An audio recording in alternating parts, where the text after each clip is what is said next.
So if you're a fan of America's Next Top Model, like I was when I was growing up, you would have probably seen that a couple of years ago Tyra Banks had to make a public apology about the mistreatment, inconsiderate photo shoots, unnecessary obstacles models had to overcome, and her own insensitive comments in the America's Next Top Model cycles. In lockdown of COVID-19, a lot of people went back and rewatched America's Next Top Model. Because of this, a lot of people took to Twitter and other social media pages to just share little snippets of the show that they thought were extremely inconsiderate, insensitive, and had just not aged well. This caused a lot of upset and understandable complaints. Tyra Banks was then forced to make a statement about this in an apology interview. However, when you watch the interview, it does seem more that she's defending herself than she is actually addressing the complaints of the show. It didn't seem that she fully had an understanding as to why people were upset about it. She also made a point of saying that she's probably going to consistently have to make apology videos for all the new generations of people watching it. However, like I say, it does come across very defensive, and Tyra does use every opportunity to defend herself and defend the actions of America's Next Top Model. She also makes a point that she was trying to be a beauty crusader for the time in which America's Next Top Model cycles ran. She says that she was leading the way for diversity and new norms within the fashion industry within her show. There is a lot of reasons as to why I would personally disagree with that statement, but I do believe that's going to be in another video or two that I make. If you want to, you can watch this interview in its entirety. It is on YouTube and it is very easy for the public to find. Today's video is going to be about the dark aftermath of America's Next Top Model and some of the stories about contestants after the show. So I actually began watching America's Next Top Model when I was quite young. I don't remember exactly what age, and I don't know if I was watching it live at the time or it was when it came onto TV. But I started watching America's Next Top Model on season 4. And if you don't remember that particular cycle, I will add some clips now. Tiffany, I'm extremely disappointed in you. This is a joke to you. And this should be serious to you. Looks can be deceiving. I'm hurt. I am.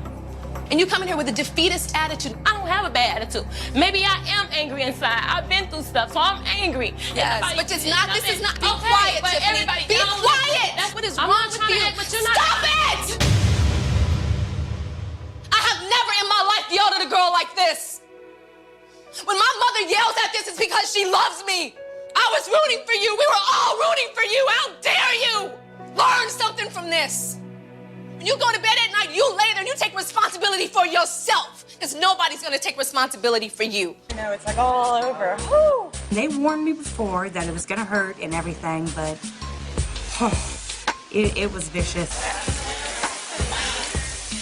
Michelle, as she's feeling the pain of being a bleached blonde, it is excruciating. I don't know how to be a sexy elephant. The stomach is exposed to the highest extent. It's bloated and it doesn't look good at all. I have to just try to suck it in and work it. I have a couple spots on my face that are actually breaking out. And they look like little, burn circle things. I felt really horrible because they were trying to hide the spots on my face. I don't know whether it's like the stress or the makeup, but these little things on my face and see, I don't know if that's the stress. It's kind of scaring me. I don't think that's stress or makeup, Michelle. Yeah, I've had skin problems too. I've had warts as a little girl. I used to get these black patches on the left side of my thigh that I used to have to get burned off. But I've never seen anything like that. Did I tell you? One of the girls got a flesh-eating bacteria on her face. Oh, you know what? Let me just tell you, that's been all over the news.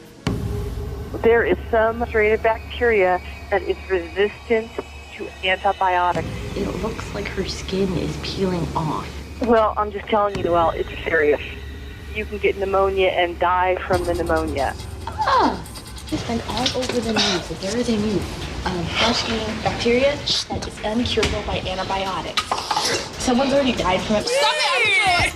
You leave! It's all over the news. My mom said it's been on every major news station in I haven't told her about Michelle. My mom found this. My mom just told me off the hand. You didn't tell her about Michelle. I told her afterwards. Did you guys use the same makeup?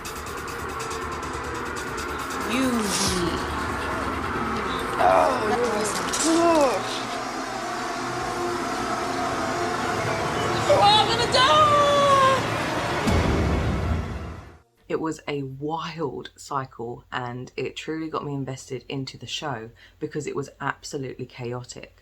But there is a lot in this cycle that I absolutely need to go into in another video.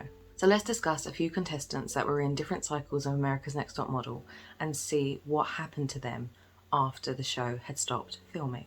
I'm going to try and do this as in order as I can of when the cycles came out and include as many contestants as I could find information on. And to do this, it has to start at season 1.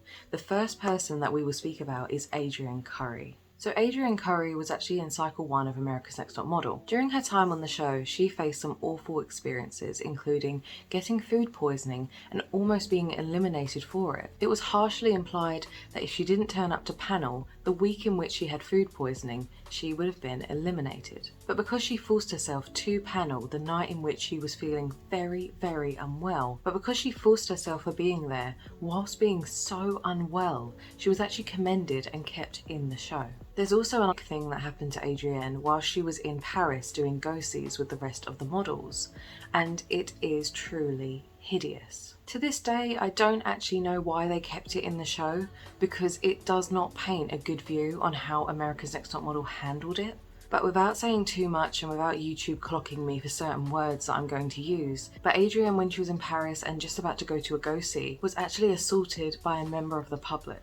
Again, if you want to see more of this, I know there's a clip on YouTube you can see. It is not nice, and it was not handled well by America's Next Top Model. Due to this, she understandably had a breakdown and couldn't continue going to go-sees. On this week, I believe she was in the bottom 2 because she didn't go to the go-sees. Again, I will do individual videos about each cycle and the problematic circumstances within those cycles, but today we're just focusing on what happened after filming. So Adrienne, despite all of her negativity on the show, she actually went on to win. That particular year, a contract with Revlon was one of the prizes. However, years later, Adrienne did come out publicly and say that she never got the contract with Revlon. She also never got the cash prize, and still to this day has not been paid for her win on America's Next Top Model. Adrienne, after winning America's Next Top Model, actually did really well for herself, and in her time in the fashion industry, she did actually meet with Revlon. She brought this query up to them and asked them about the competition prize, and they told her that they actually never intended to use her in any of their adverts despite it being a competition prize on the show. Adrienne did do really well for herself in the fashion industry. She had multiple publications, TV work and runways, but she has since retired and now lives a quiet life with her husband, and she sells Avon products. Next, we need to talk about Lisa D'Amato. Lisa D'Amato was on Cycle 5 and Cycle 17, the All-Stars season. Now, quite simply, I cannot tell Lisa's story as well as Lisa can tell it herself. Lisa is incredibly public about her time on America's Next Top Model, and if you simply Google search her, it comes up with a whole host of things that she has said since filming. Lisa is one of the contestants who's come out in the full public eye now and told lots and lots of details about actually working on the set of America's Next Top Model. After filming, however, Lisa was checked into a celebrity rehab program. It was quite a famous program in America with a doctor called Dr. Drew. Lisa had been checked in for amphetamines, alcohol, marijuana, mushrooms, and cocaine abuse. Dr. Drew had called her an addict in denial, but since the show she actually managed to change her life for the better. She actually won All-Stars Cycle 17, and she welcomed a little boy in 2013. Like I say, she's also incredibly public about her time on America's Next Top Model, and a quick Google search will show you way more than I could ever go into. Next, we're talking about Renee DeWitt, who is also known as Renee Allway from Cycle 8. Renee was actually arrested after a 6-hour armed standoff with police and SWAT. Neighbours told the police that the residents were actually out of the country, and Renee was found hiding in a garage with a gun. She pleaded guilty to 4 counts of felony burglary, 1 count of vehicle theft, 1 count of being a felon in possession of a firearm, and a misdemeanor count of identity theft. She was sentenced to 12 years in prison, forced to pay $58,679.58 in damages to her victims. She later said in an interview whilst in prison that after the America's Next Top Model stopped filming, she just found closed door after closed door after closed door, and she found that extremely hard to take. Before going to prison, she also gave up the custody of her 3 children. All of the contestants that I'm talking about today, their stories are really sad, but this one does stick with me. In cycle 8, we also had JL Strauss. And again, if you were a fan of the show, you watched this cycle and you know just how badly JL was treated throughout the entirety of her time on the show. I really don't know why they decided to treat JL as poorly as they did, but basically every time you see JL on this cycle, she's been mistreated in some way. So during makeovers, everyone seems to get quite an extreme makeover, but JL, I think, got one of the most extreme makeovers of any cycle ever. They decided to sew onto her head a weave to give her long hair. It was so painful and she was crying and so clearly stressed out with what she was going through as they were putting this weave into her head. I think it's quite clear as well that JL felt that she had to do this, otherwise she would get eliminated, because on previous cycles, girls that didn't cut their hair or girls that didn't agree with Tyra or the team naturally got eliminated from the show. So naturally JL felt very intimidated by the show, and she went through hours of excruciating pain getting a weave sewn onto her head. Once they had finished, however, they decided that JL actually didn't suit the long hair, so they were going to take it out. I don't know why they couldn't have decided whilst she was getting the long hair, whilst maybe they did the front, the back, whatever.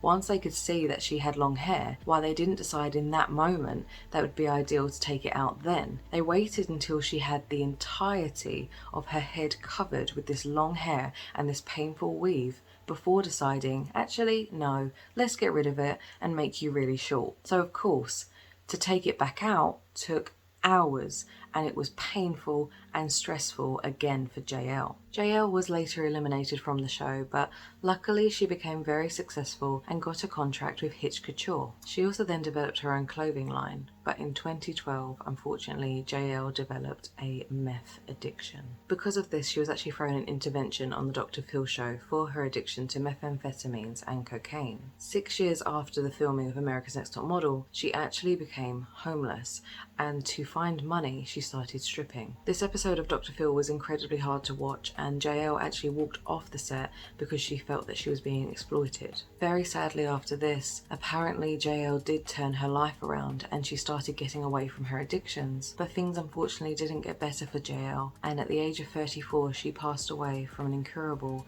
stage 4 breast cancer. Next we're talking about Kimberly Rzuski from cycle 10. Kimberly actually made the decision to not carry on with the cycle once she had completed the finals of cycle 10. I do remember her getting a lot of stick for this because of the whole, thousands of people wanted to be in your position, blah.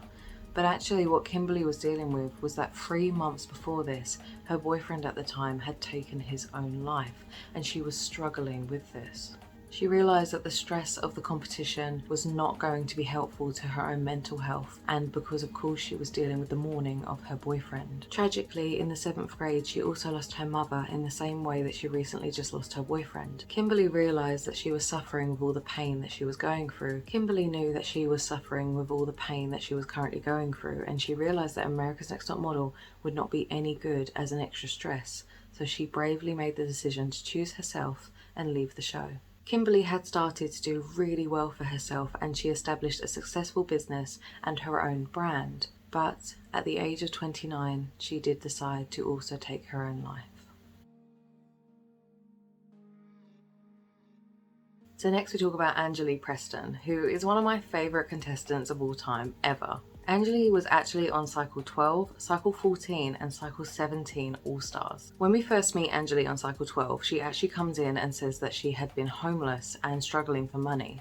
She had $40 to her name and was living in a bus station. Between cycle 14 and the All-Stars series, it is said that Angeli fell on hard times again, and she struggled to make money and turned to, how do I say this without YouTube clocking me? She had turned to doing things for money. And because of this, in All-Stars, she actually got disqualified. I don't think they said in detail what she was disqualified for, but they just said she had done something against the rules and she's now been disqualified. Well, incredibly, in this season, Angeli had already won All-Stars, and because she was disqualified, she decided to sue America's Next Top Model for breach of contract. She sued ANTM for $3 million, and this court case went on for years. There is actually not too much written in black and white that I could find, but it is said that this was settled outside of court. Angeli is very vocal about her time on America's Next Top Model, and also there is a lot of interviews on YouTube that you can find where she goes into more detail. I couldn't grab them for this video because I believe they're insanely copyrighted. Mijuana Puja is from Cycle 21 of America's Next Top Model, and her story is absolutely devastating. In the series, she was very vocal about wanting to retain her private life outside of the show. But it's said that in 2015 she went to open her apartment door and she was tragically shot and killed by 2 armed men. They also killed her boyfriend Jonathan Alvarado, who was only 23 at the time, and they also killed their roommate Yasmar Gonzaga Gonzia, who was also only 21. Mijuana was only 19 when she was killed. Police arrested and charged Emmanuel Jesus Rangel, who was only 19 at the time, with 3 accounts of first-degree murder. Police said that Rangel knew his victims and that the killings were drug-related. Most models who featured in a cycle of America's Next Top Model actually did not find work outside of the show. There is multiple reports that because the contestants actually were just thrown into the show and not taught how to model, that outside of the show when they went on their own to look for work, it was almost impossible to book jobs within the industry. It is also said that once the models left the show with their portfolios, the photos within them weren't actually up to standard for many agencies. It's interesting as well because if you actually watch the cycles, when the final 4, I think it is, go and see ghosties, you can see the agencies thumbing through their books and looking at their work, and they're actually not impressed by the photos that they see. On a couple of accounts, you do see agency members looking at the books and saying that these aren't representative of the model they see in front of them. So even within the show, they're already finding it very hard to book work based on the portfolios they've been given. Cycle 7 winner Cara D. English also said, "No one wants to take us serious as models. The fashion industry had no idea how to market us. Even though we were just named as top, our place in line at the fashion world was at the bottom." Winnie Harlow from Cycle 21 also said in an interview, "I really only started modelling after the show because that really didn't do anything for my career, which it doesn't do for any model's career realistically." What I believe that Winnie Harlow meant by this is that the reality TV stigma actually went against the models when they went and looked for work. A lot of agencies, when they hear that you were in a reality TV show for modelling, almost completely dismiss you immediately, regardless of what they see in front of them. Tyra Banks obviously heard this interview and she was deeply upset by it, which then caused Winnie Harlow to do another interview to explain better what she meant in her first interview. Winnie Harlow then went on to say that she is completely grateful to the opportunities that America's Next Top Model gave her, but it was simply because of the stigma of reality TV as to why she personally found it hard to find work. Winnie Harlow did state that she wasn't directing her comments to Tyra or America's Next Top Model in particular, it was just the stigma of reality TV in general. J Manuel, or Mr. J, has also gone out publicly about America's Next Top Model and what happened behind the scenes. He's also written a novel called The Wig, the Bitch and the Meltdown. Jay said that after Cycle 8 he did not want to go back and carry on with the show, but he felt incredibly intimidated by the company that if he didn't do the show, he would never work in TV again. He said that his relationship with Tyra also waned over years as well, in that his relationship became less of a personal one and more of a business relationship. He claims that during Cycle 9, the only time that Tyra would speak to him is if the cameras were on him, which made the entirety of that season really, really difficult to film. Jay said that he wanted to quit before Cycle 18, which is in fact his last season, but the way in which that his contracts were written meant that he was contractually obliged to do more and more seasons. When Jay eventually did leave after Cycle 18, it was put in the media that he was fired. Jay also said that he regrets being the creative director on a number of photo shoots within America's Next Top Model. He also said that at the time of filming, he did not agree with the photo shoots and told that to the production team. He did not want his name or face to be associated with those photo shoots. He told the team that on those particular episodes he did not want to present the photo shoots, but the editing team said, "Don't worry, in post-production we will edit you to make you look good." Jay is now very public with his thoughts and has done several interviews about his time in America's Next Top Model and what happened behind the cameras. So that's it for this video. I do hope that it was informative. Before this video I knew about Renee and I knew about JL, but I did not know about other contestants that had a horrific aftermath after the show. I found it incredibly difficult to find out about contestants that hadn't made it after the show.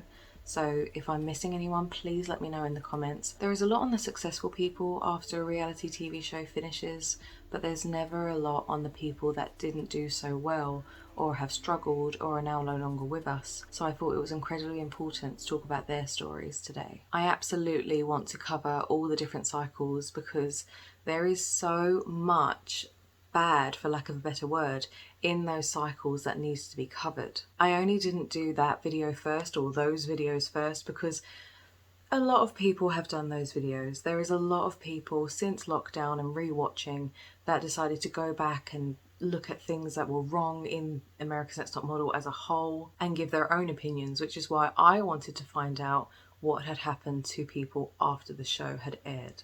I think at the time of upload this will be considered my Christmas video, so if that is the case, a very Merry Christmas to you and a very Happy New Year. And for now, that is it from me, and I will see you in the next one. Bye.